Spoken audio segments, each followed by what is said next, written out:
الحمد لله الذي خلق الإنسان وعلمه البيان والصلاة والسلام على سيد الإنس والجان أما بعد فأعوذ بالله من الشيطان الرجيم بسم الله الرحمن الرحيم الذين ينفقون في السراء والضراء والكاظمين الغيظ والعافين عن الناس والله يحب المحسنين صدق الله العظيم اللهم صل على محمد وعلى آل محمد كما صليت على إبراهيم وعلى آل إبراهيم إنك حميد مجيد اللهم بارك على محمد وعلى آل محمد كما باركت على إبراهيم وعلى آل إبراهيم إنك حميد مجيد. انتهائی عزتمند علماء کرام د ټولو مخکې د الله په دربار کې دعا ووایم چې الله رب العزت ته د حق ویلو توفیق راکړي او بیا دې الله موږ ټولو له په هغه حق باندې د عمل کولو سره خپل د ژوند تېرولو توفیق هم راکړي. عزتمندو د خوشحالۍ موقع ده چې نن تاسو په تراویح کې د الله کتاب تکمیل ته ورسو او یقینا د مبارکباد مستحق خلک یې د ټولو مخکې خو زه د زړه د کومې نه تاسو ته مبارکباد پیش کوم او دعا کوم چې الله پاک دې د ویونکو دا ویل او د اورېدونکو دا اورېده الله دې خپل په دربار کې قبول او منظور کړي. یقینا قرآن یو عظیم الشان کتاب دی، د دې په ویلو کې هم ثواب دی، د دې په چوتولو کې هم ثواب دی، د دې په اورېدو کې هم ثواب دی، ځکه چې دا کلام د الله دی او یقینا څنګه چې الله د بادشاهانو بادشاه دی داسې د الله کلام د کلامونو بادشاه دی او یقینا دا کلام الله هر کوتاو بوتاو ته نه اوري، دا الله هغه چاته اوري چې په چا باندې د الله نظر کرم وشي، الله ځان ته ودري او په هغه باندې خپل کتاب واوري. نو یقینا په تاسو باندې د الله لوی رحم چې تاسو په دې رمضان کې ځان ته ودرولئ او د شروع نه واخلې تر اخره پورې تاسو د الله دا کتاب واورئ. په دې چې څومره شکریا ادا کوئ دا کمه ده، څومره چې شکریا ادا کوئ دا کمه ده، ځکه چې په رمضان کې ته سوچ وکړه د ورځې سړي روژه شي تمامه ورځ هغه لوږه تنده او بیا موږ په ښار د کراچۍ کې وایي نور مسلې مسایل څه د کور مسلې مسایل سره داسې چې د پاسېدو نه، خو د هغې نه باوجود الله تاسو له دومره همت راکړه، دومره توفیق چې تاسو ځان ته ودرولئ. دې نه معلومیږي چې الله په تاسو څومره مین دی، الله په تاسو څومره مین دی. هغه یو واقعه ده که نه، یو وینځه هغه چې ودرېده په شپې تهجد باندې او چې کله به یې تهجد وکړو نو بیا به یې دعا کوله چې یا الله ته په ما څومره مین یا الله ته په ما څومره مین. نو هغه مالک ورته آواز وکړو چې کمبختې داسې مه وایه، داسې ووایه چې الله زه په تا څومره مین یم. هغوی نه پخته شانتې وویل چې الله ته په ما څومره مین یې. ولې؟ نو زه دا په ځکه وایم چې ته سوچ وکړه تا الله ځان ته نه وغوري، تا ځان ته نه پاڅوي، تا نه کښېني، تا نه ودري، او ما الله چې تمامه ورځ ستا په خدمت کې منډه توله کې داسې شم چې ستړی ستومان یم او د بدن هر یو اندام مې درد کوي، د هغې نه باوجود الله ما پاڅي او ځان ته مې ودري. نو دا د الله د مینې لوی دلیل نه دی؟ الله په ما څومره مین دی. نو زه یم چې ستاسو دا ودرېدل نه دي تراوې ته، دا د دې خبرې دلیل دی چې الله په تاسو مین دی. ځکه خو ځان ته ودرولئ، ځکه خو په تاسو باندې خپل کتاب واړو. هغه یو واقعه راځي که نه، یو غلام خپل د مالک سره روان و، د مانځه ټیم شو. نو چې د مانځه ټیم شو نو هغه اکا ته وینا وکړه که ستا اجازه دي زه په منډه لمونځ وکړم. هغې لاړ شه خو سمله مه زر راوځه. بس زه لمونځ کوم راوځه. په دې کې هغه ایسار شو. مالک ورته د بار نه چغې باسي چې والکه څه کوي بنده، ولې نه راوځي؟ حتی چې دې حده پورې وایي چې یا لکه چا تړلی دنده. دنده نه غلام ورته اواز کوي چې آقا زه هغه ذات دنده تړلی یم چې کوم ذات ته بار تړلی، تا بار نه دنده نه را پرېږدي او ما د دنده نه بار ته نه پرېږدي. زه هغه ذات تړلی یم. نو زه یم تاسو هغه ذات ځان ته ودرولی دی، په دې شکر وباسئ. او بیا په رمضان کې الحمدلله ټول علمای طلبای ستاسو په مخ کې د رمضان په باره کې زه څه ووایم؟ د رمضان فضیلت، د رمضان عظمت، دې په باره کې خو به تاسو خپل آس پاس چې کوم جوماتونه دي د هغې چې کوم ائمه دي، کوم خطیبان دي، د هغوی نه به تاسو اورېدي وي. خو زه به خالي دومره ووایم چې د شیخ عبدالقادر جیلاني رحمه الله هغوی د قرآن د رمضان فضیلت او عظمت د قرآن او حدیث په حوالې سره نه، هغه یو طرف ته که صرف په دې رمضان په دې نوم باندې غور وکړه تا ته به هر څه ښکاره شي. په دې لفظ رمضان کې څو حروف دي؟ 15 حرف دي. را ده، میم دی، ضاد دی، الف دی او نون دی. دا 15 حرف دي. د دې 15 حروفو نه لفظ رمضان جوړ شوی دی. اوس دا را چې ده دې کې اشاره ده د الله رحمت ته چې دا د الله د رحمتونو میاشت ده. میم کې اشاره ده چې دا میاشت د مغفرتونو میاشت ده. ضاد کې اشاره ده چې دا میاشت د ضمانت میاشت ده. او په الف کې اشاره ده چې دا میاشت د امن میاشت ده. او په نون کې اشاره ده چې دا میاشت دا معمولی میاشت مه ګڼه، دا یو داسې میاشت ده که نه چې په دې نون کې خالي خبره کې تا ته به هر څه معلوم شي چې دا د نعمتونو د انواراتو د دې میاشت ده. دا معمولی میاشت خو نه ده. خو څه چې وکړو موږ پښتانه یو خفه کېږو به نه، په موږ باندې دا رمضان نه وي دا لغونې پوت جوړ شي. څه د غریبۍ د لاسه، څه د کور کې هغه د مسلو مسایلو د لاسه،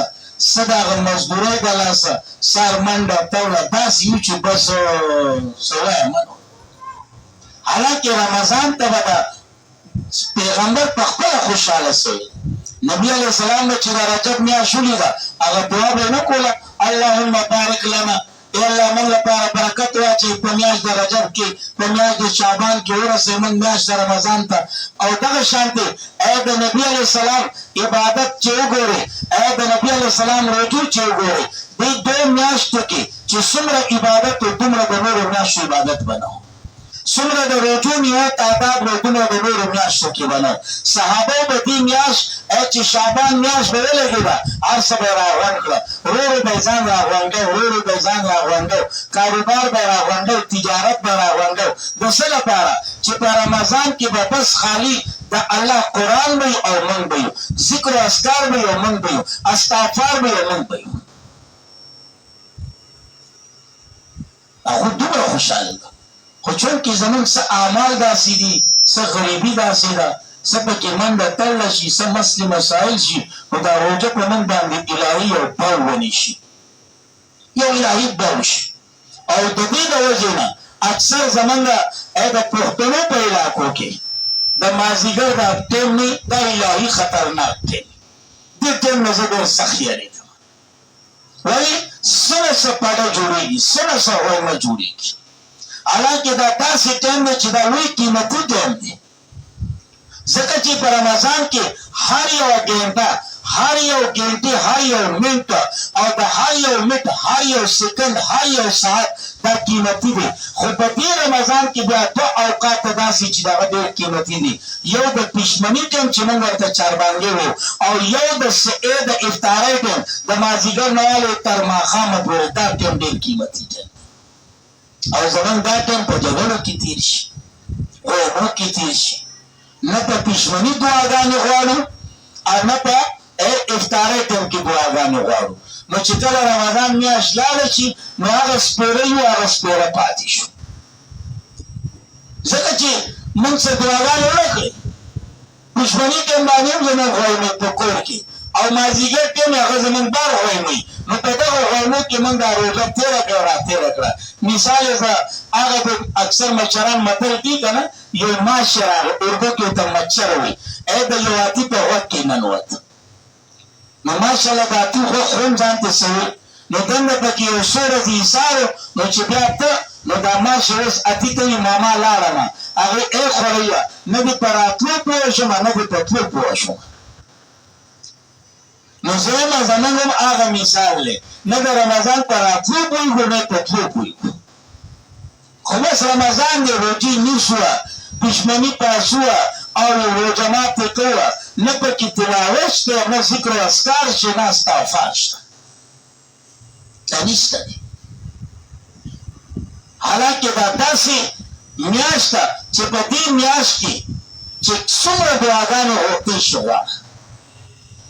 دا داسې میاشت ده چې په دې میاشت کې چې څومره ذکر کولی شي کوه دا داسې میاشت ده په دې میاشت کې چې څومره استغفار کولی شي کوه حدیث کې راځي که نه علما ناست دي ښه په ذمهدارۍ باندې خبره کوم چې یو سړی ورځ کې 3 پېرې د الله نه د جنت سوال وکړي د جنت سوال نو دغه جنت نه دی الله ته په خپله سوال کوي چې ای الله دا بنده خو جنت ته داخل که 3 پېرې نو زه په ایمان وایم من چېرته د سهار نه والې ماښامه پورې د جنت تصور کړی سوال خو لرې خبره ده من چېرته دا ویلي چې الله موږ ستا نه د جنت طلبګار یو ستا نه د جنت سوال کوو موږ خو چې پاسون خویمه ده او که نه خویمه نه نو بس ګور مذکور دی او که ګور مذکور نه نو بس یو نه تپوس دی هلکه څومره ټایم پاتې شو نن داسې یم نن وږی یم نن تږی یم نن مې دا نن مې دا موږ اوسه پورې د جنت سوال ونه کړو نن 19مه روژه ده ښه او 20مه تراوه ده زما ډېر کم خوش نصیب دی چې هغه به د الله نه جنت سوال کړی نو اکثر چا به هم نه کړی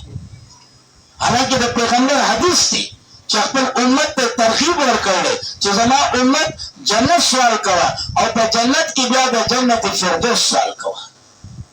موږ خو هغه جنت سوال نه کوو جنت فردوس خو لویه خبره ده حالانکه عام جنت کې او جنت فردوس کې ځمکې اسمان فرق دی عام جنت کې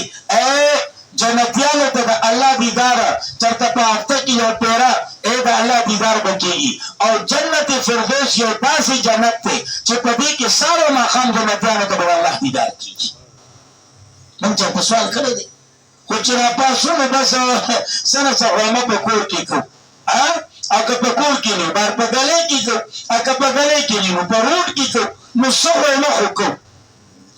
نو د خدای لپاره دا دومره ورځې تېرې شوې دا په شمار یو څو ورځې پاتې دي قرآن خو هسې رمضان متعلق چې کله ذکر کوي که نه نو دا یو ټک پکې راوړي ایام معدوده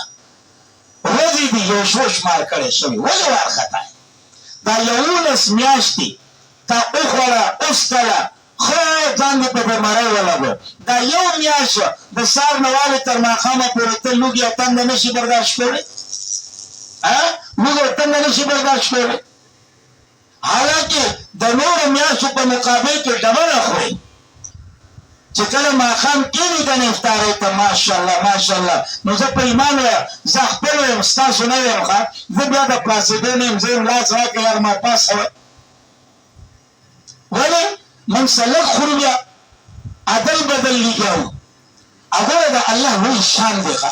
دا څه خوراک ته په عام میاشتو کې وکړه که ستا ګیډه یا بلډ پریشر دا که قطه بره نه نو زما نوم بدل کړه او د رمضان برکت ته ګوره عدل بدل یخې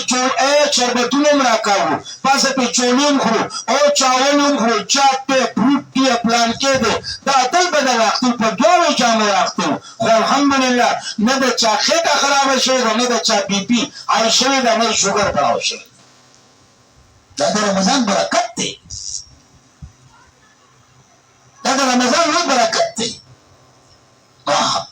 غرض مې دا چې نبی علیه السلام وایي چې یو سړی ورځ کې خالي 3 پیوي د الله نه د جنت سوال وکړي نو الله دغه جنت نه دی دا په خپل الله ته سوال کړي الله دا بنده خو جنت ته داخل کا دغه شانتي په دې میاشت کې د جهنم نه د پناه غوښتو سوال کول الله موږ د جهنم نه پناه راکړي الله موږ د جهنم نه خلاص کړي نو زه په ایمان او ما تاسو دا اوس په ویلي من خو دغه خدا به ورونه خو خلاص کی زرته زره کله به ختمي زمون مستحق باس چلی یره ورس پاتې شو کله سپاتې شو زمون دغه باس سبا شلمه دا یره اختر به څنګه چلی نور به یو لسی ان مله یو خمن خورلې ده نو ولې په ځان کوي کتاب خورلې و به مونږ نه خورلې زه ولې په ځان کوي وکم تا به خورلې زه ولې په ځان کوي وکم په څو په ځان کوي کړ وینه یو من په شروع تا خیال نو سپوږمۍ ته خو ډېر راستي که د سپوږمۍ لیدلي خو بس هغې هغه ډوزه ده وي تا سپوږمۍ ته خیال نو ته کوم داسې ماهر فلکیات یې چې ته په دې پوهېږې دا د دوی نه ده درېمې ده مړه د پښتون سره د ماهر فلکیات سره څه کار دی پښتون سره خو زیات نه زیات ماهر دی نو په نسوارو کې چې دا نسوار ښه دی او دا تیز دی او دا دې کې ماهر دی د نو په فلکیاتو کې څه کار دی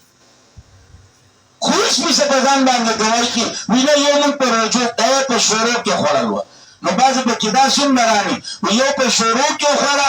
امیاشت 29 نو ماشاءالله به ته نیت جوړ کړل خدای بندګانو تاسو کوي خدای نو یریږي دا میاش د تاسو خبرو نه ده یا دې میاش کې کلمې له زور ورکا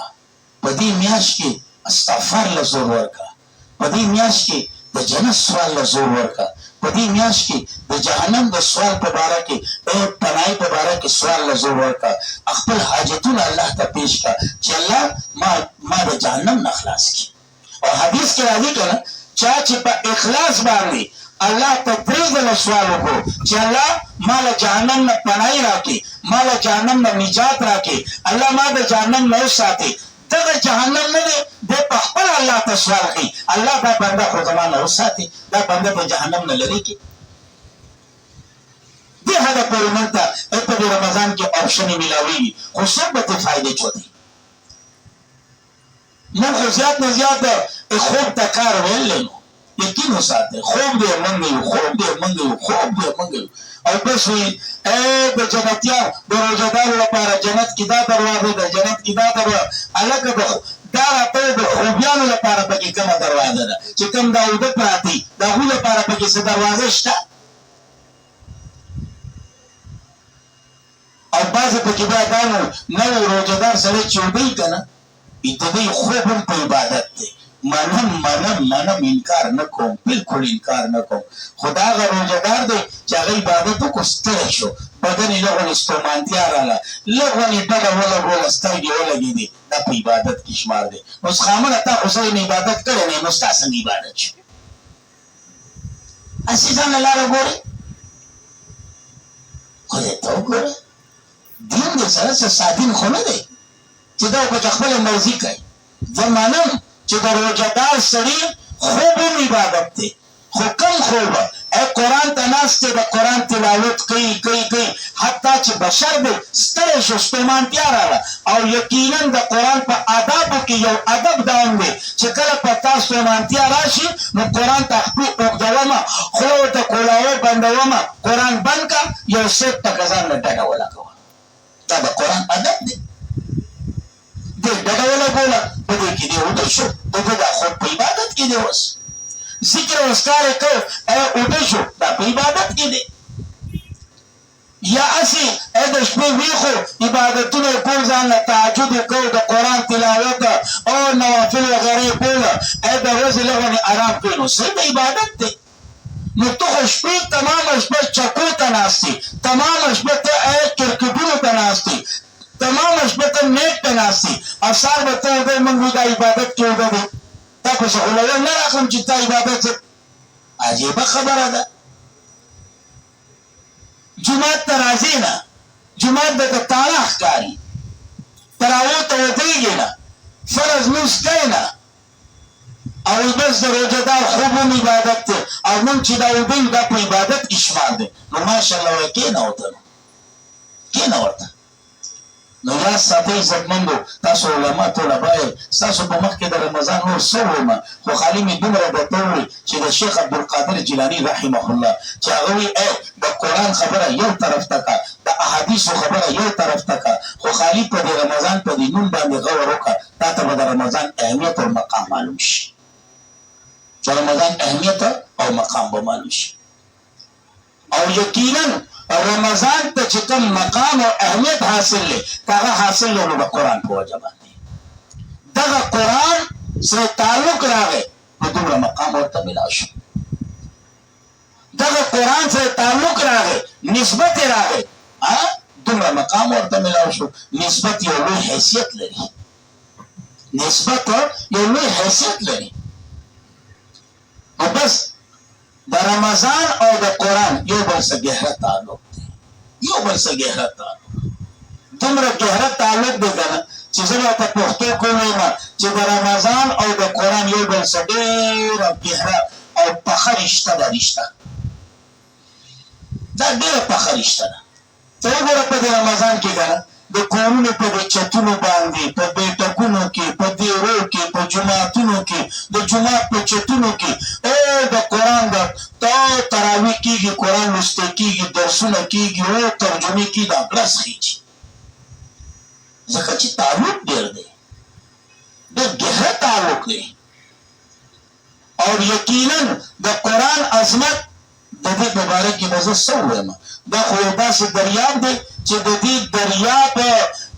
هغه ګهرای نه ده لا اوسه پورې چا معلوم کړې نه ده د دې دریاب چې کومه کناره ده ساحل دی هغه لا چا نه معلوم کړی علماو پکې خپل ژوند ختم کړ د دنیا نه رخصت شول او د قرآن چې کوم عظمت دی هغه لا چا اوسه پورې سر ته ونه رسو ځکه چې دا رالېږو والا لوی ذات دی داغه صفات د نه ختمېدو دي نو داغه کلام دی نو دا به څنګه په د دې عظمت به ته څنګه په ګینټو په 2 ګینټو کې ختم کړي په دې باندې علماء عمرونه خرچ کړه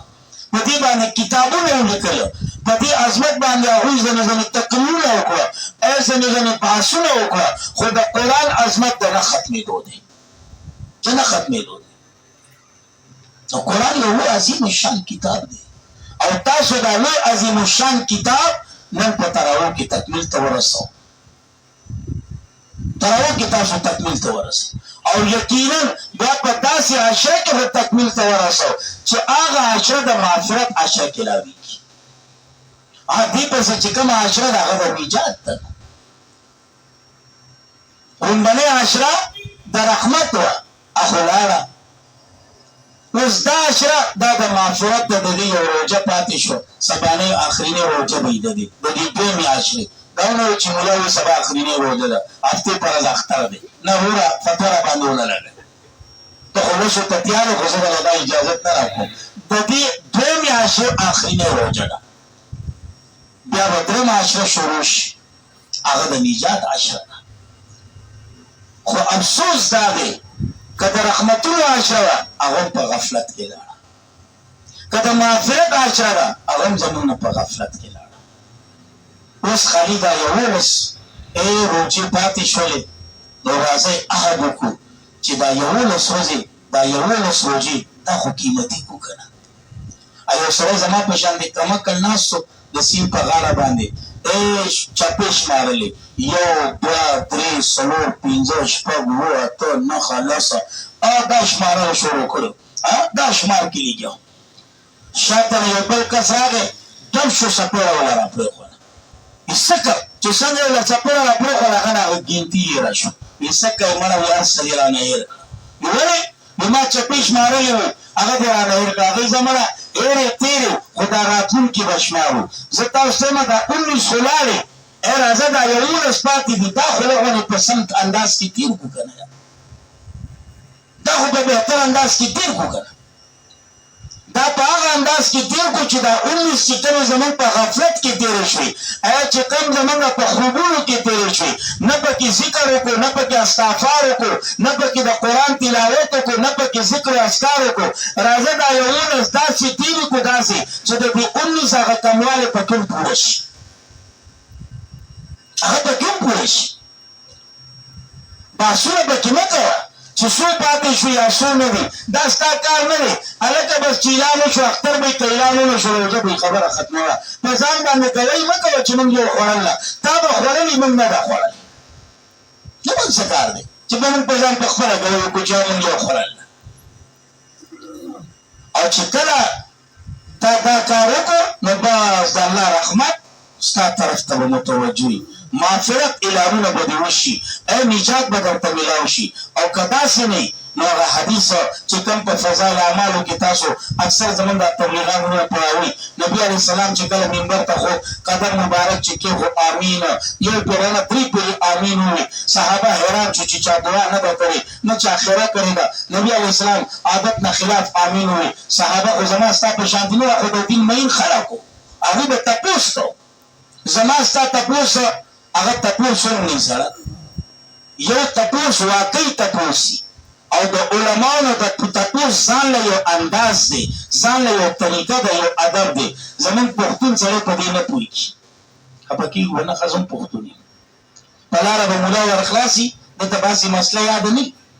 خو چې بس مولي صاحب ولید په منډه مولي صاحب یو تپوس کوو هلکه دا ځای د تپوس د ښه زویه دا ځای د تپوس دی د مولا ناستې ځای نشته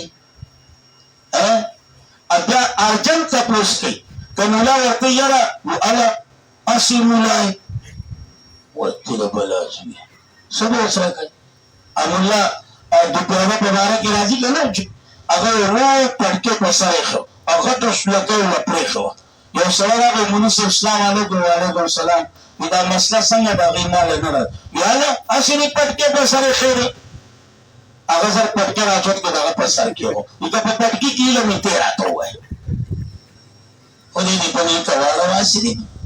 نو زموږ د پښتنو کې دا خونونه داسې پراته دي دوی د ملا خواله چرته ونسي په لاره کې به تپوس کوي یا که چرته جمع خلک جرګۍ یا لاسنیوي یا چرته څه پروګرام وي هلته ملا ولي دوی ته به مسله را یاده شي یاره مولي صاحب دا مسله څنګه ده نو غر چې جومات ته راشه که نه د جومات کې به د ملا د ناستې یو ځای به دفتر به بیټک به هلته لاړ شه مولي صاحب وګوره چې د ارام ټایم خو نه دی دا تمام مسلو نه ځان خبردار کول دي خو زموږ د خلکو ته ملا بیخي اوزګاره ښکاري چې د ده نور څه کار نشته خو بس موږ ته به وړي دی ولاړي چې موږ په څه ټایم کې دی وه هلکه د ملاانو دا نه څه ضروريات دي یار بشر دی واړه دی کور دی د کور مسلې مسایل دي نو تا ته خو به 24 ګنټه 5000 روپیا ټینشن نه ګرځي مړه ته ورکوې څه 5000 روپۍ ورکوې زموږ د پښتنو د جوماتونو ملا څو تنخوا وي زه پیمان وایم اکثر زموږ د ملګري به ناست زه په خپله هم ایمان څو تنخوا وي زیات نه های تنخوا 10,000 12,000 15,000 دې نه په بره نشته دې نه په بره نشته دوی همیشه ملا له دومره تنخوا ورکوي چې نه دی ژوندی او نه دی مړي بس پاس یو چیپر پیپر غوندې دلته ګرځي را ګرځي بس خوار پړک غوندې بس دې دومره تنخوا ورکوي چې هر وخت دی بس دې غریب که جیب ته نسوارو ته لاس کړي چې دا ملا ورته داسې ګوري ماله سراب کوي دې داسې انداز کې ساتي خدای ته وګورئ د علماو قدر وکړئ د طلباو قدر وکړئ دا علما د پیغمبرو ورثه دي او یقینا د دوی قدر دا د پیغمبر قدر دی دا د پیغمبر د دین قدر دی دا د پیغمبر د دین قدر دی هره مسله چې کوئ د ځان نه مه جوړوئ علماو پسې ځئ د علماو نه تپوس کوئ که یو مسله تا له راضي ومه که نه ته عالم نه یې ته جواب نه ورکوه عالم ته پرېږده عالم ته پرېږده زموږ شیخ غلام حبیب صاحب رحمه الله الله دې په قبر رحمتونه ولېږي هغې زما سره مبتدي ناست و یو سړی راغی مسلې تپوس کو هغه مسله اسانه او مبتدي له وتله هغه نه ما نه مخکې شو هغه له جواب ورکړ زه غلی شو چې دویمه مسلې تپوس وکړو هغه ګرانه وه هغه له نه ورتله نو استادي ناست دی که نه ما یې ولې دا مخکې استادي ډوډۍ ته تللی چې اوس استادي ناست دی د دې جوابونه ورکړه خدای ته وګوره ځان نه دغه جوړ کړی د عزتمندو د خدای دپاره چې چېرته داسې مسله خپل له ځان نه پرېږدي دغه مه کوه علما دي هغوی په مدارسو کې خپل وختونه دغه کړلي هغوی د الله په دین کې خپل زندګۍ وقف کړلي دا د هغوی کار دی مسلې بیانول د هغوی کار دی زما ستا کار په فضایلو کې چلېدل دی په فضایلو کې به چلېږو نو عرض مې دا کو چې دا 11 ورځې پاتې شوې 11 روژې پاتې شوې 11 شپې پاتې شوې راځه دا داسې تېرې کړو چې د دې 19 روژو چې کومه زمونږ نقصان شوی دی که نه چې د هغې په کې تلافي وشي او چې بیا کوم آیات ما ستاسو په مخ کې لوستی و دا د صورت آل عمران آیات دی او یقینا که په دې آیات باندې غور وکړې که نه نو په دې آیات کې الله رب العزت د جنتیانو صفات بیانې چې جنتیانو صفات څه دي وي الذین ينفقون دا کسان دي ينفقون چې خرچه کوي په خوشحالو کې والرعواء او په تکلیفونو کې د جنتي اول صفت څه دی دی چې څه خرچه کوي د دې ته نه ګوري چې یاره د په خوشحالو کې هم خرچه کوي د الله په لاره کې اگر تکلیف وي دی بیا هم خرچه کوي او یقینا دا میاشت د رمضان نه ده دا د خرچې میاشت ده او یقینا دا میاشت دا سړي له درس ورکوي د څه د سخاوت درس ورکوي د کنجوسۍ نه ورکوي د بخیلۍ نه ورکوي زمونږ دا خلک په دې آخریني اجره کې مولیانو غریبانو په سر باندې دل کړي مولي صاحب سرسایه څومره ده په ما کېږي که نه کېږي نو زما پلاره تاسو غوړ څه دي نو زه څه وم چې نه کېږي زه حیران په دې یم چې کوم ټایم کې ته راشن راوړې په هغه ټایم کې تا د ملا نه تپوس کړی چې زه دا راشن راوړم دا په ما لګي او که نه لګي خو چې خبره د سرسایه کې په ما کېږي او که نه کېږي د 150 روپیو لپاره ته شپېته پورې خبره اوږدی او بیا چې پوه شو چې یاره خلاصېده نه شي بیا پکې اخري ټک دا وکړي یاره مولي صاحب زما یوه خور د کون نه د هغې له ورکړم نو کېږي خدای دې غرق کوي ستا په دې 150 دې خدای تندر ولګوي ستا په دې 150 دې خدای تندر ولګوي زما خور ده زما ورور دی زما ماما دی زما تا ته هسې خور یاده نه شي تا ته هسې ورور یاد نه هسې وراره یاد نه خو چې خبره پوه شي چې یاره اوس خو د زما د جیب نه وځي نو دومره یو خیال وي که نه چې د ملا جیب له لاړ نه شي خپل جیب له بیا واپس لاړ شي پښتانه متل کې وړي تېر شو په خپل تالي کې تېر شو نو پیسې ووتې خو لاړې ترور له لاړې ماما له لاړې خو ملا له لاړ نه شي مدرسې له لاړ نه شي زه دا نه یم چې یاره په هغوی نه کېږي که مستحق وکړي موږ انکار نه کوو زه د دې نه انکار نه کوم چې یاره دا نه چې څوک دا فتوا ورکړي چې یاره مولي صاحب راغلی چې هغې په ترور باندې نه کېږي یا په ماما دا نه اصل کې خبره د مستحقوالي ده مستحق دی او که نه دی عجیب معاملات دي یقین وساتئ دا میاشت خو سړي له د سخاوت درس ورکوي د سخاوت درس په دې میاشت کې خو سړی سخي جوړېږي زمونږ دا داسې شي چې داسې توبه وباسه په دې میاشت کې دوی نور کنجوسان شي نور حالانکې غټ غټ جوماتونه داسې چې کار پراته وي لاړ شه د هغې جومات ملا نه تپوس وکړه وایي دا روژې میاشت د څنګه چلابو خدای راستي که یو زما خواله راغلی هیڅوک نشته ویاره وایي مونږ الله دې مونږ له جنت راکړي جنت راکړي خو لومړی د جنتیانو صفت خو په ځان کې راولګه هسې خو نه کېږي د جنتیانو صفت څه دی الذین ینفقون هغوی مال خرچه کوي مال تا چېرته مال خرچه کړی دی تا مال خرچه کړی دی، روپۍ دې خرچه کړې ده د الله په لاره کې، په مدرسه کې، په طلباو، په مولیانو، په نیکانو خلکو د روپۍ لګوله. ستا روپۍ خو همیشه څنګه چې روپۍ دې مرداره ده، داسې د خرچه کولو غزې دې مردار دی. همیشه په ګمانو، په اجراګانو، په ګډاګانو، په د رسمونو رواجونو باندې خرچه کړي. پښتانه متل کې خر مردار ناغې مرداره، ستا پیسې مردارې خرچه کولو غزې مردار. څنګه خرچه کولو ځای مردار. او دا لاسه کوي خپل عمر راکوي. که ملا غریب چېرته ځان له څه نوې جوړه وایي دا د کوم ځای نه یاره، وایي دا مولیان دا د کوم ځای نه، وایي دا امریکې نه موږ له خصوصي طور باندې د امریکې صدر راولېږله، په موږ ډېر مین دی هغه. ولې زموږ مرسته خو امریکا کوي که نه؟ امریکا خو زموږ شاته ولاړه ده، امریکا خو زموږ پوره مرسته کوي. دا جوړې، دا پټکي، دا بوټانه، دا چپلې، دا خوراکونه، دا خو موږ له امریکا رالېږي. ما خدای دې غر کوئ چې موږ د الله کار کوو، الله به زموږ کار نه کوي. الله پاک جانورانو له هغه پرېږېده، دغه شانتې د حشرات الارض، دا میږي او دا مږې وغیره، دا چې کوم چینجي وغیره په نالو کې پراته دي، د سپو له کوکرو له الله ورکوي. نو چې یو عالم د الله د دین کار کې الله به له نه ورکوي، الله به له ډېر ښه ورکوي. خو بس خبره دا ده خپل سود پې هم نه او د بل هغه پې هم نه سود کوي. د ملا صاحب داسې ده د پیشو د منګه، د پیشو د منګه. ولې په زړه کې حسد دی که نه؟ هغه حسد متعلق خو تاسو ته ما ویلو چې حسد ډېر بېکاره شی دی، ډېر بېکاره شی. حسد دومره بېکاره شی دی که نه چې یو ګاډي شاته لیکلي چې هر څه خپل او سوځي بل. دغه کار زموږ د مولیانو سره، هر څه زموږ خپل دي، هر څه زموږ. خو بس مقتدیان کوو دا د کوم ځای نه، دا چا، دا څنګه. دوی زموږ لپاره نیک هغه اداره جوړه شوې، دوی زموږ تحقیق کوي چې دا د څنګه راله، کوم ځای نه راله، څنګه راله. هلکه ته څه یې زما نه تحقیق څه کوې؟ زه مړه ستا په 15,000 کې زه ستا غلام یم که؟ زه ستا غلام یم که؟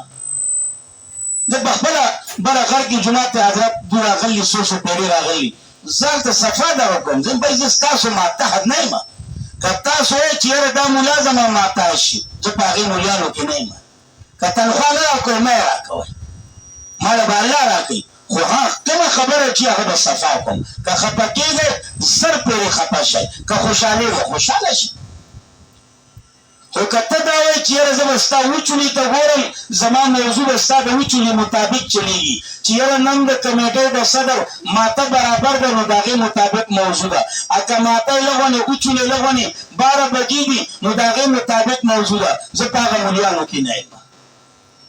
زما ځان له خپل یو ذهن دی، یو سوچ دی، یو فکر دی، زه په هغه مطابق چلېږم. که چا موضوع 12 بجې که د چا وچولې باندې 12 بجې که 11 بجې که 2 بجې، زه پرې پروا نه کوم، زه پرې سر نه پروا نه کوم. جنت غواړې، د جنتیانو صفات راوله. رمضان کې ته جنت غواړې که نه؟ پیغمبر فرمان موجود دی چې په رمضان کې د جنت سوال زیات کوه چې الله ماله جنت راکړي. نو اول خو د جنتیانو صفات په ځان کې وګوره چې شته او که نه. نو د جنتیانو هغه صفات تا ته عايز بیانې چې الذین ينفقون، چې هغوی خرچه کوي. که د خوشحالو کې بیا خرچه کوي د الله په لاره کې. خوشحالو نه مراد راحت، هر څه برابر. بیا دویم نمبر که په تکلیف کې ولې وي، خو بیا هم د الله په لاره کې خپل د طاقت مطابق خرچه کوي. یو صفت دا دی. ورپسې دویم صفت بیا بیانې والکاظمین الغیظ، غصه دباوونکي دي. غصه دباوئ، غصه تیرئ. دا نه وایي چې یاره غصه وله نه ورځي، غصه چې نه ورځي خو خر دی. غصه راتله دا نقص نه دی، غصه نه راتله دا نقص دی. غصه راتله او د غصې اظهار دا نقصان دی، او غصه راتله او په غصه باندې کنټرول کول دا کمال دی. والکاظمین الغیظ ویلي علما ناست دي، دا نه دي ویل چې غصه وله نه ورځي. غصه چې چاله نه ورځي به څه سړی غصه خو هر چاله ورځي خو کمال دا دی چې غصه ورځي خو غصه دباوي غصه ورځي غصه کنټرول کوي غصه ورځي غصه تیری پښتانه کله ناکله متل لیکي که نه وایي دا هغه څه شی دی چې حرام دی خو خوړل ثواب دی غصه ده که نه اکثر یو بل ځای ناست موږ ورته دورې ویو یا لکه وایي داسې څه شی دی چې حرام دی خو خوړلو کې ثواب دی نو دغه غصه ده دا حرامه ده خو چې تا تېره کوو دی خو ثواب دی الله پاک به درله ثواب راکړي نو غصه نو زه په ایمان په دې رمضان کې ته د جنت سوال کوې نو لومړنی صفت ته پکې د جنتیانو نشته دی دویم صفت والکاظمین الغیظ دا د پکې نشته دی په معمولي خبرو پرزولو نه ورځي زمونږ د پښتنو علاقو کې مازدیګر خویمنې او خفه کېږه مو پښتنو ستاسو همیشه جنګ په معمولي شیزونو باندې یا په هندوانۍ یا په خټکي یا په پکوړې سم په خدای بس تاسو چرته د الله د دین لپاره لاس ټوټ نه قسم دی بس زه اکثر خپل جومات کې یم که نه ځینې پښتنو تاسو دښمنۍ وکړې خلک مو ووژل خو په څه ووژل په پټو باندې په پوله باندې په ډیران باندې خدای خو غرقه په ډیرانونو خلک وژنه په پولو په پټو خلک وژنه ته سوچ وکړه که نه او بیا په دې روژه کې توبه وباسه یاره ویده ده غلی شو روژه یې ده نو ولې مال یې نیول نه دغه روژه د زما بوزه ده خو دې ته وګوره روژه څه خوراک نه کوي ځم چې یو سړی په روژه کې داسې دوبک بد کېږي نه نه دې نیسي دې ولې په الله څه احسان کوي روژه خدا نه ده چې خالي لوږه ده تنده ده بس تېروه نور نه روژه ځان ته څه وایي یاره د علماو خوا کې کښېنه روژه یوازې د لوږې د تندې نوم نه دی روژه د خولې نوم هم دی چې خوله دې کنټرول کړي سترګې دې په کنټرول کړي ستا کته ستا غوږونه ستا اورېده دا هر څه په کنټرول کړي دا هر څه روژه پکار ده دا هر څه موږ خو روژه یي خو ماشاءالله روژه کې زموږ خوله په کنټرول وي زموږ خو روژه کې خولې مثال د اجړانو تبرګۍ نه شین لرګی ګوري نه وچ لرګی ګوري خلاص وباسي هغه کنځل هغه بده وینا هغه بیکاره شمار ته سوچ وکړه وایي زما روژه ده داسې روژې سره څه کوي منم علما ناستې ښه په ذمهوارۍ یم فرضیت دې ادا شو ستا په ذمه چې کوم فرضیت و هغه ادا شو خو د روژې چې کوم مقصد و هغه درته نه میلاویږي د روژې مقصد لعلکم تتقون دی لعلکم تتقون منم تا روژه ونیوله ځان دې بد کړه کنځله غیبته دروغه دوزي موزي چې څه هغه دې وکړه منم چې ستا په ذمه باندې فرضیت ادا شو انکار نه کومه خو چې کوم مقصد د روژو نیول د هغه تا ته نه حاصلېږي لعلکم تتقون هغه نه میلاوي که د روژې مقصد حاصلول غواړئ واقعي روژه ونیسه ځان مه خلاصوه خالي په خوراک نه کولو په اوبو نه څښلو باندې ځان مه خلاصوه روژه د غوږونو هم کا روژه د سترګو هم کا روژه د خولې هم کا روژه د پوزې هم کا روژه د نورو اندامونو هم کا چې واقعي تا ته هغه مقصد د روژې حاصل شي لعلکم تتقون لعلکم تتقون تا ته حاصل شي دا روژه چې الله دغه کوي په موږ دا مقرر کړې ده ولې په دې میاشت کې د الله په خزانو کې څه کمې راځي رزق کې کمې راشي تاسو مه خورئ لغونې جمع شي بیا به دله راکړمه یا اوبه کمې شوې زه به دله بیا راکړم داسې پلنټر یا ډیسلوا خو نه دی چې اوبه پکې نشته خو الله خزانې نه ختمېدو والې خو الله چې ما تا ته ویل چې روژه ونیسه مه خوره مه څښه د دې به څه مقصد وي که نه یو مقصد خو ذکر کو قرآن لعلکم تتقون چې تا ته پرهیزګاري راشي تا کې تقوا راشي او بیا تاسو په خپل الحمدلله علما مشکات جلد ثاني چې راټوت کې کتاب النکاح چې وګورئ نبي علیه السلام د ځوانانو لپاره ټولګي باندې تېرېده نبي علیه السلام ورته وینا وکړه ای ځوانانو طاقت لرئ نکاح وکړئ او چې د چا طاقت نه وي هغه د روژې ونیسي ولې ځکه چې دا تمام چې څومره هغه جذبات دي او شهوات دي هغه ټول چړي ختم کړي نو دا خو لعلکم تتقون ظاهر مونږ ته قرآن ووایي د دې نه علاوه مفتي رشید احمد صاحب رحمه الله الله دې په قبر رحمتونه ولیږي هغه به وي دا روژه تا ته څه درس راکوي سار نوالی تر ماخامه پورې ته وږې د څه لپاره د الله په حکم باندې چې نه خورې تا ته پته ولګي چې دا لوږه څومره بېکاره شی دی که سبا ستا درله څوک راله که نه یاره غریب یم وږې یم نو تا ته به د لوږې احساس وي نو ته به فورا هغه ته یې راشه چې دا وخوره دا چې کومه دا ملنګان لګیا دي که نه اشاره خالي کوم دا ملنګان یو ټیم میلاویږي نه میلاویږي کله لوږه کله تنده د دوی احساس ورته پیدا شي نو که بیا کله د دې ملنګانو په باره کې اواز چوچ شو د دوی لپاره څه کول دي د به وره واقعي و په دې غرونو کې لګیا دي د الله د دین لپاره لګیا دي نه د خوراک پته شته نه د څښاک پته شته موږ خو د سهار نه ولې ماښامه پورې ونخورو زمونږ دا حالي ونڅکو زمونږ دا حالي هغه غریبانانو یاره امداد ورسه په کار دی وایي تعاون ورسه په کار دی وایي داسې احساس پیدا شي د غریب احساس پیدا کړه د وږې دغه احساس پیدا کړه د تږي احساس تا ته پیدا شي او دا سرسایه چې الله وایي که نه فطره موږ پښتانه ورته سرسایه وو دا ولې وي دا 150 روپۍ په دې څه کېږي خو الله وایي ورکړه دې غریبانانو له د دې لپاره چې دې غریب چې دی د ده احساس وکړه دی هم چې تا سره په دې خوشحالۍ کې شامله شي په دې خوشحالۍ کې زموږ پښتانو خو غلي او غنم راکیسي دي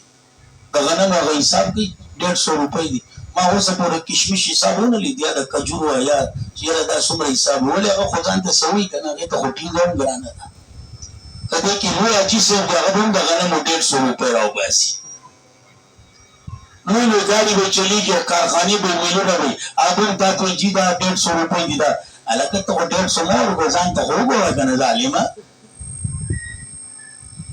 ځان ته وګوره که نه د کجوري چلو دغه وکړه که کجوري او کشمش وغیره دی ده هغه خو پوهېږي چې دا خو حساب به راویږي او دا خو 1200 2800 دا خو چیک به راویږي نو هغه ځان هم په دې 150 کې خلاصوي نو یاد ساتئ عزتمندو د جنت سوال کوئ خو د جنت سوال نه مخکې په ځان کې د جنتیانو صفات راولئ اول صفت ځان کې د خرچه کول راولئ خرچه کول په رسمونو باندې نه د الله په دین باندې د الله د دین چې کوم ځایونه دي مدارس دي مساجد دي علما دي طلبا دي نیکان دي اولیاء دي په دې باندې د خرچه کولو عادت ځان کې پیدا کړئ او دویم والکاظمین الغیظ غصراله دباو کا کنټرول کا تیرو کا په دې باندې وتعالى الله اجر راکړي په دې باندې الله تعالی اجر راکړي او دریم صفت ایزه ذکر کوي چې ګوره دریم صفت د جنتیانو سره والعافین عن الناس عفو کوه د خلکو غلطي دار چا نه کوي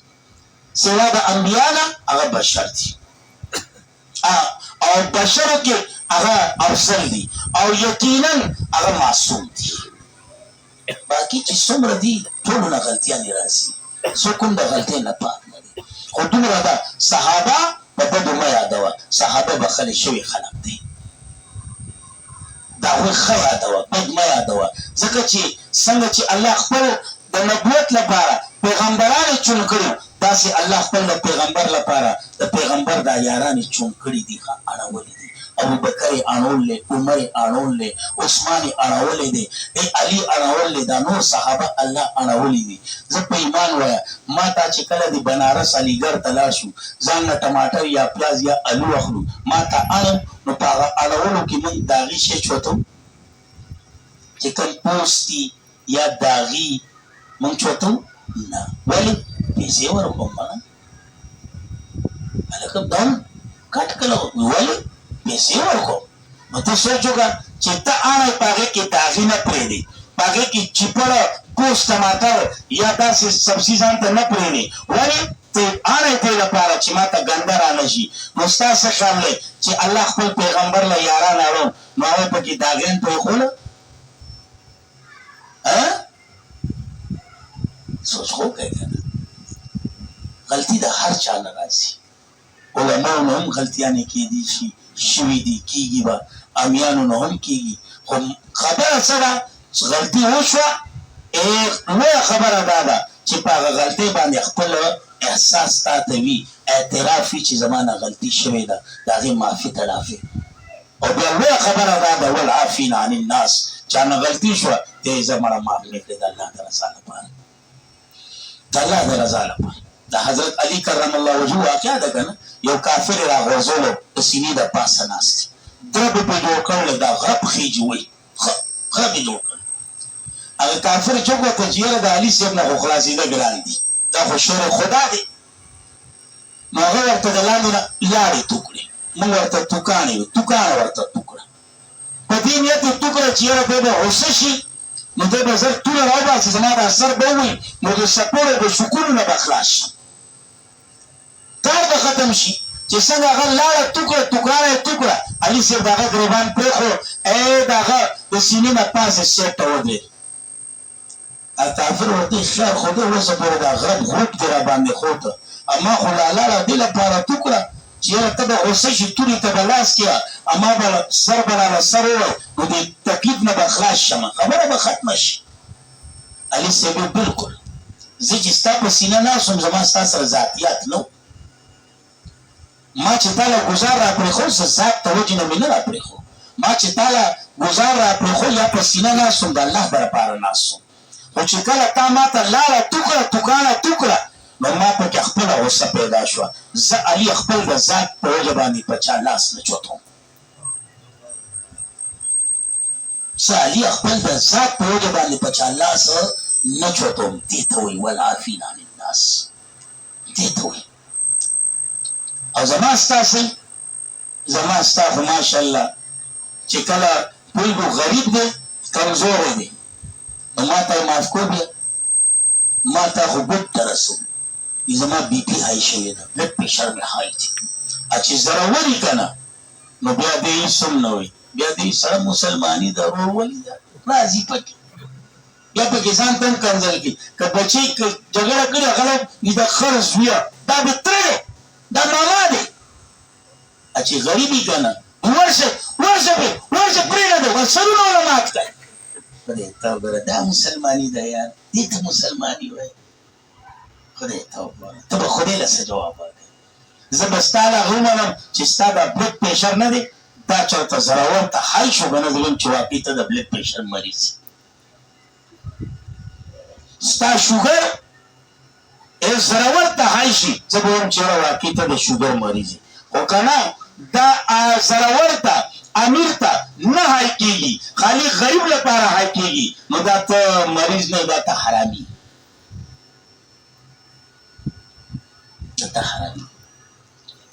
والعافین عن الناس عفو کوي خلکو ته نبی علیه السلام نوسی دی وینځ او توبه اچي چارهدام کوي د وینځې د لاس هغه کوزه موږ ورته نن سبا دور کې لوټه ویو څوک ورته باډوله وایي د لاس یې وخوته دغه په کپړو ولګېده لازمي ده سړي له غوسه ورځي بشر دی غوسه وله وراله هغه وینځې چې وکته چې یاره سړی خو غوسه شو نو چې څنګه پوه شو چې یاره غوسه شو نو فورا یې وویل کاظمین الغیظ د پیغمبر مسیح په خندا شو چې په خندا شو زما غوسه یې دغه کړه نو چې یو ساعت یې تېر شو بیا ورته هغه ویل والعافین عن الناس زما معاف کړي لږ ولې ساعت تېر شو بیا ورته دا وینا وکړه والله یحب المحسنین په خندا شو زما آزاده کړي الله مینه کوي د چا سره چې کم نیکوکاري نیکي کوونکي احسان کوونکي غوسه شو فورا ورته وینځي والکاظمین الغیظ په خندا شو لږ ساعت تېر شو والعافین عن الناس زه معاف کړی مې که لږ ساعت تېر شو والله یحب المحسنین زما آزاده کړې د الله د رضا لپاره دې ته وایي جنتیانو صفات و نور هم پرېوانه دي خو ما درته خالي دا درې ذکر کړم چې جنت غواړي نو اول په ځان کې د جنتیانو صفات راوړه بیا د الله نه سوال کوه او د جنتیانو صفات دا تا ته به نور څوک نه بیانوي دا به تا ته دا علما بیانوي او دا علما به د ځان نه بیانوي الله به دې کتاب نه ورته بیانوي نو لومبی په ځان کې د جنتیانو صفات راوله او کمی الله نه وغواړه الله دا صفات په ما کې پیدا کا الله دا صفات په ما کې راوله الله دا چې کوم بیکاره صفتونه دي خویونه دي الله دا زما نه وباسه او بیا د هغې نه وروستو چې ته د جنت سوال کوې نو د جنت خو چېرته تل نه دی جنت خو چېرته تل نه دی نو بهرحال غرض مې دا و چې لوی شپې ورځې دي د رمضان دي د جنت سوال کوئ د جهنم نه پناه غواړئ خو د جنت د سوال نه مخکې د جنتیانو دا صفات په ځان کې راولئ په ځان کې د جنتیانو دا خوبونه راولئ الذين ينفقون والكاظمين الغيظ والعافين عن الناس والله يحب المحسنين دا صفات په ځان کې راولئ الله رب العزت د عمل کولو توفیق راکړي نور ملګري علما راغلي د دوی په مخ کې خو دا خبرې ماله مناسب نه وي لکه چې دا زموږ مشران دي او یقینا اصل علما دا دي زه خو خالي د دوی هغه نقل وغیره کوم او په دوی باندې مینم عالم نه یم خو د دوی باندې مینم لا په خپله طالب یم خو بس دوی راته په مینه غږ کړه نو کېناستم یو څو خبرې مې چې کمې خبرې مې دوی نه اورېدې وي کمې خبرې مې چې دوی نه زده کړې وي هغه خبرې مې دوی په نخ کې دې لپاره وکړې چې دوی ته ووایم چې آیا ما ته دا سبق یاد دی او که نه څه کچه دی که یاد وي نو بس ما ته به د هغې دغه وکړئ که څه کچه یا څه کمې به شي نو د ما اصلاح وکړئ الله رب العزت د عمل کولو توفیق راکړي واخر دعوانا الحمدلله رب